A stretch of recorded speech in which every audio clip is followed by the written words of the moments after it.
Hello বন্ধুরা, শুভ দুপুর। বিকেলে এই নাস্তাটা বানিয়েছি। গরম গরম চা বা কফির সঙ্গে খেতে খুব সুন্দর লাগে। তাই আমি আজ চিকেন পকোড়া করে নিয়েছি। দেখুন কতটা সুন্দর টেস্টি। তাই আমি বানিয়ে নিচ্ছি কীভাবে দেখুন। এইভাবে আমার তেলে ছেড়ে দিয়েছি। এবার আমি করে নেব কিভাবে সেটা দেখে নেবেন। আমি 250 মতো চিকেন নিয়ে নিয়েছি। চিকেনটা আমি ধুয়ে পরিষ্কার করে নিয়েছি। আমি খুব একটা ছোটও করিনি, কিছুই না, একটু বড় বড় সাইজ করে রেখেছি। দেখুন কত সুন্দর আমার এই চিকেনগুলো। এই চিকেনের মধ্যে আমি দিয়ে দিব লবণ, হলুদ, লঙ্কা গুঁড়ো, ধনে গুঁড়ো, জিরে গুঁড়ো, গরম মশলা, আদা রসুন পেস্ট আর কিছুটা মেথি পাতা আর নিয়ে নিয়েছি কোচানো পেঁয়াজ। সব একসঙ্গে দিয়ে আমি মেখে নেব। এর মধ্যে আরও দিয়ে দেব আমি 2 চামচ মতো চালের গুঁড়ো মিশিয়ে দিলাম আর দিয়ে দিলাম 2 চামচ মতো বেসন। এর সঙ্গে ভালো করে মিশিয়ে নেব। দেখুন কতটা সুন্দরভাবে মিশিয়ে গেছে।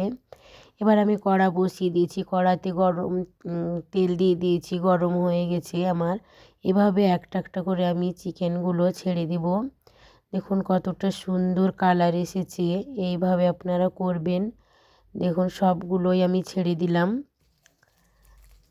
উল্টে পাল্টে এইভাবে 15 মিনিট বা 20 মিনিটের মধ্যে আমি ভেজে নেব চিকেন। সেই জন্য একটু টাইমলি ভাজতে হবে, নাহলে কিন্তু ভেতর থেকে সেদ্ধ হবে না, খেতেও মজা হবে না। এইভাবে আপনি একটু টাইম ধরে এই পকোড়াটা ভেজে নেবেন, তো ভিতর থেকে সুন্দর হয়ে সেদ্ধ হয়ে যাবে, আবার মুচমুচেও হবে, মরমরে হবে, খেতেও দুর্দান্ত স্বাদের হয়। বিকেলে সন্ধ্যের সময় এই পকোড়া আর গরম গরম ধোয়া ওঠা চায়ের সঙ্গে খেতে খুব সুন্দর হয়। কফি বা চায়ের সঙ্গে আপনারাও খাবেন বিকেলে এই নাস্তাটা। বা কেউ যদি আপনার বাড়িতে কোনো অতিথি আসে তাদেরও এই রকম পকোড়া গরম গরম কফি বানিয়ে দিতে পারেন।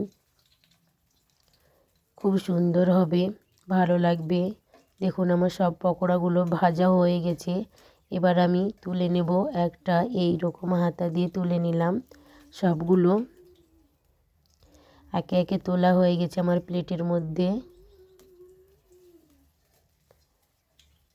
খেতেও দুর্দান্ত স্বাদের হয় এই পকোড়া।